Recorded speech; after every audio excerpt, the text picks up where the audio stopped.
Hello. More Carpy craft kits. Carpy. More craft kits. I don't know if we can call this a craft kit, but I'm certainly going to. Um, how to draw manga craft group thing. Okay, so similar disclaimer to the one of the other ones that I did. I am not here to tell you if markers work as markers, and I am not here to tell you if you can learn how to draw using this how to draw book, because everyone learns how to do things differently. And I'm not here to tell you if a sketchbook is a sketchbook. What I am here to tell you is if these things actually work well together, and if there's any information in here that might be valuable compared to any other thing. They made this one much more difficult to remove. There we go. Again, I do appreciate that they made it so you can simply slide the book out of this. And with that being said, I think we're going to look at the book first, because sketchbook, markers, they're all samey. According to this, it comes with the how to draw book, the sketchbook, the specialty manga markers. They're gonna be bad alcohol markers, and exactly one fine liner. They should have included more than one fine liner, because you want multiple tips for variation, but one is a good start, I guess. This was, I think, $10, and I think normally it would have been 15, 20, probably. And again, I'm not here to tell you if you can learn how to draw with this, because, like I said, everyone learns how to draw differently. I'm just going to kind of quickly run through it, see if there's anything glaringly obvious that I notice, having literally 3 bookshelves full of how to draw books, multiple of them on manga and anime specifically, and human anatomy also specifically. So I'm just going to kind of run through and see if this has anything on it that is glaringly off.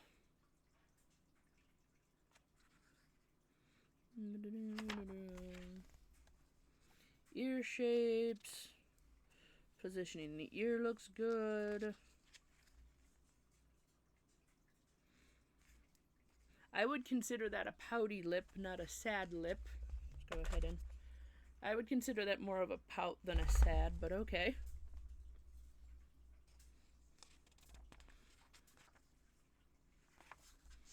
They go over a couple different nose and eye shapes. I wish, since they did, and I guess they only did a tiny section on older people, but I wish, since they did include an older, like, adult being, they went over a little bit.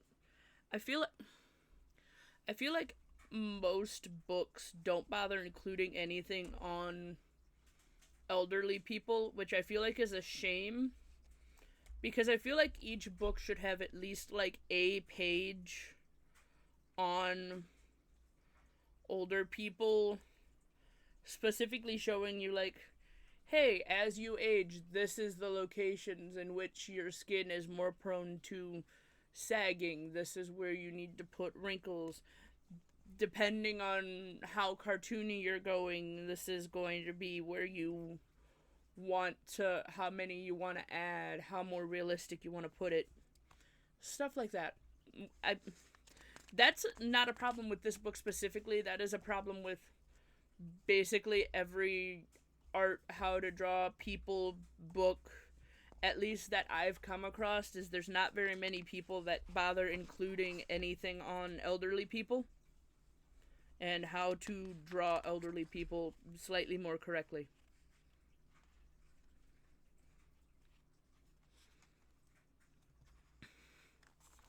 And they just go over eye shapes.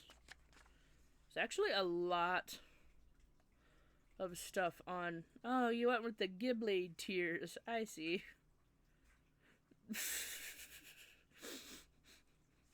I call them Ghibli tears because Ghibli has this very specific way of doing tears in which they're just ridiculously giant balls of wet.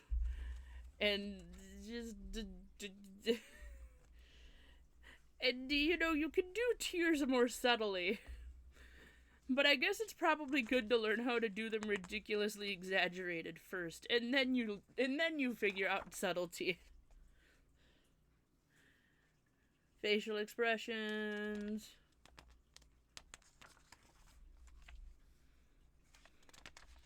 Yeah, this is all pretty basic things that you can get from most how to draw manga books.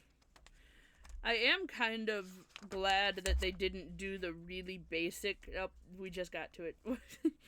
Where they didn't do the really basic. Here's all of the bits and pieces that you use to make the. They actually, up until this point, they were actually showing you actual pictures with actual examples rather than every single page being a step-by-step on. Here's how to do, say, a hair swish.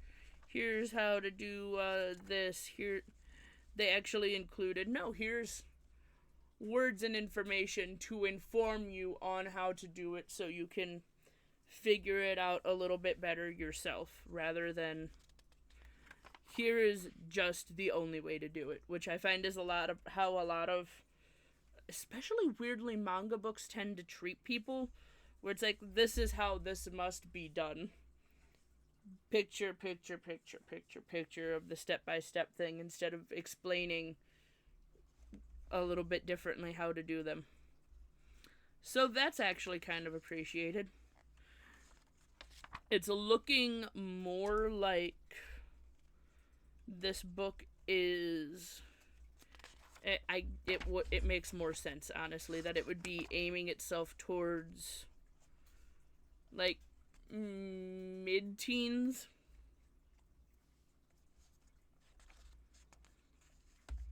Rather than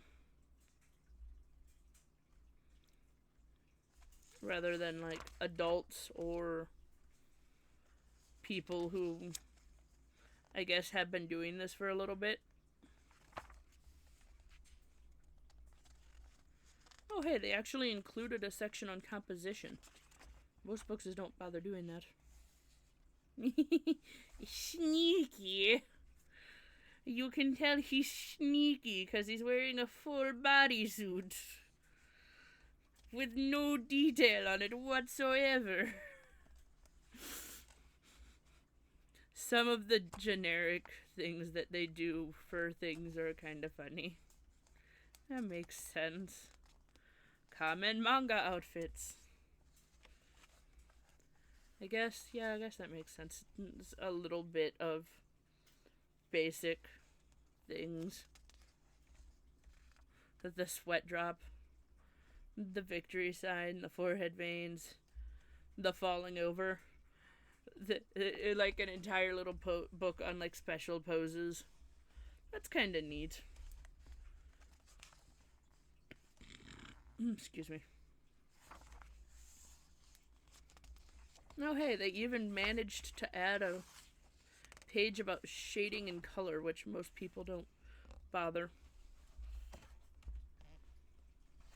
And here's about the artist page. Well, Ruth, you have honestly given me a little bit of a pleasant surprise, because I was expecting this to fall a little bit more into the basic how to draw manga category. Now, would I say that this book by itself is worth the is worth the $9. Actually, maybe? I would price it probably closer to 7 or 8. But that still means that you're spending $2 extra to get an entire other sketchbook. Which, by the way, the sketchbook is made specifically for this set. Along with several markers. And that's not a bad price. So, now what determines whether or not this is actually fully worth it is the lovely test of how usable are the art supplies that they provided. Because I can tell you right now, the How to Draw Manga book is 100% usable, especially if you don't already have a vague idea what you're doing. So these are the colors it includes. Honestly, I would rather have had you include a gray instead of 2 blues. Maybe that's just me, but it feels like you should have included a gray so that way we're not relying only on this for shading. Also, I can tell already that this is nice and cheap. These are definitely not brush tips because you're never under any circumstances going to get brush tips in a kit like this unless you're buying a specialty kit because brush tips are far more expensive. And you just lower your expectations. Just lower your expectations if you... Ooh, this is cheap paper. It's not as cheap as a dollar store sketchbook. Might be a little better than a dollar store sketchbook. I'm going to use the final page for this because that way if it does bleed, I'm not ruining another page of art things. Because I have the Smarticle particles sometimes. Not frequently, but I do have them sometimes. We're going to do a little swatch test. I'm going to warn... Ooh, these markers are dead-ish. I am going to warn y'all, I am not the best at alcohol markers. I grew up only being able to afford colored pencils and crayons. And like fine liners and junk. Also, I just realized all of my swatches are not in frame. There we go. So the brown is naff. The blue is pretty dang good.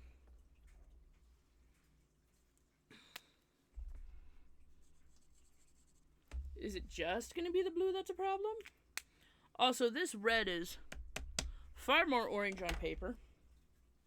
Here's the skin tone they provided us with.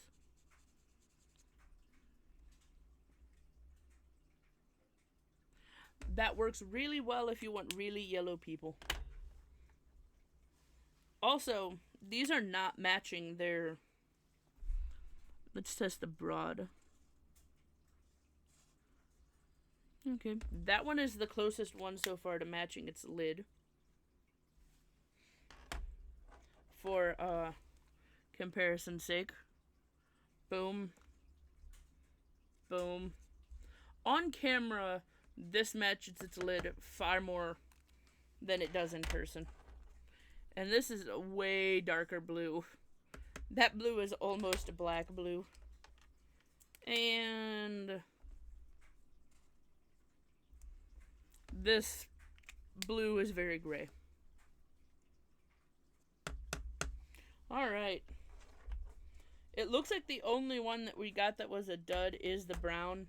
And honestly, based on how these are laying, these are... I can't... See, I assume they're cheap alcohol markers. But honestly, I would just buy Ohuhus. I'm not even gonna lie, because Ohuhus are slightly better than this. Again, I am not the best at alcohol markers because while I do own a weirdly large amount of them, I have not really had much time to learn how to use new materials due to personal problems and circumstances. So I'm going to do my best to do a blendy thing. They did not include a blender, so I'm going to do two colors that should theoretically blend together pretty well. Which are the two blues.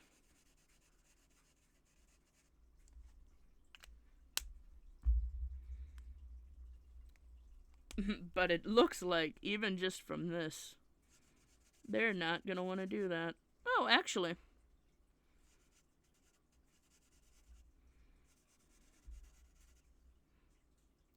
It's not as bad as I thought it was going to be. And, like, I could probably work at this and get it a little bit better, but... And the problem, though, is that it does wash out the original color quite a bit. Okay. It's not horrible. And I could probably futz with it more, but again, I'm not as apt with alcohol markers as I would like to be. In fact, I have an entire book or two somewhere in that collection on how to correctly use alcohol markers. My main problem being that alcohol markers are expensive, and the cheaper ones don't tend to work as well for blending. Like, I found the Ohuhus work most of the time, but not great. You don't even have a size comparison on you, but I'm going to just assume you're a 0.5 because most of them are.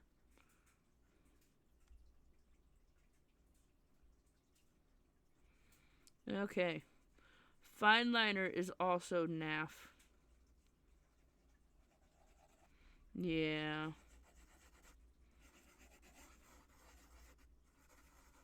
No, that's dead. There's not even, like, the chance of reviving that one. Alright.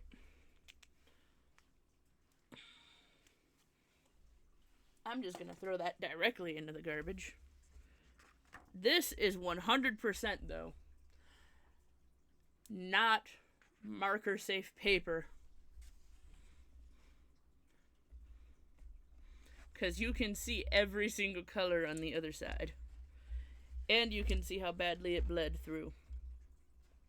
Now, to be fair to it, it only bled through really badly where I tried to blend, which was adding a whole lot more ink. But if you're a beginner and you don't know how much ink to add, you're probably going to bleed through the page. And again, I don't know why I have to keep saying this. Colored pencils are far more beginner friendly. To me, personally, if you are going to make a kit trying to introduce people to art, you include fine liners of more than just one kind, preferably functioning. Again, I'm not going to hold the fact that two of these do not function well too much against this kit, because one, it's been sitting in my room for a little bit, and two, I bought it from a discount store. Meaning there's the very likely chance that it's been sitting there for who knows how long. And it was sitting in a warehouse for who knows how long before that, because it wasn't being bought. But if you were going to make a beginner kit for someone to use, you need to... especially if you're going to include markers like this that are specifically for trying to blend, you need to include paper that is not going to destroy itself upon being used. I don't care if that means you have to include less paper. The quality of the paper and the quality of the products you are using directly correspond with each other. So these could be amazing Prismacolor markers. If I was using it on that paper that came with that, it wouldn't matter because the paper would destroy itself. You need to take into consideration all of the materials that you're including in a kit if you're making a kit. And if you're making a kit that is meant to be for beginners, which is kind of where this is a beginner to intermediate group page thing. Use colored pencils. Colored pencils are cheaper to produce, are far more forgiving, especially if you're a beginner. You can include far more colors, and they work on every paper. So you don't have to get a high quality paper. You can use a regular quality paper, a mid quality paper, that quality paper, and include far more colored pencils, far more colors, and just include in your book somewhere, hey, here's how to blend colored pencils.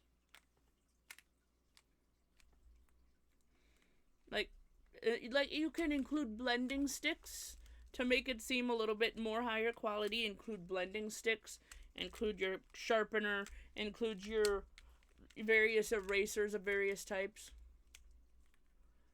Why do people keep trying to make beginner kits and include markers and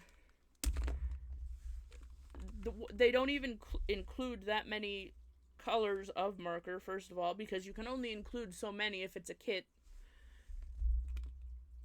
And then you include paper that does not work with the markers.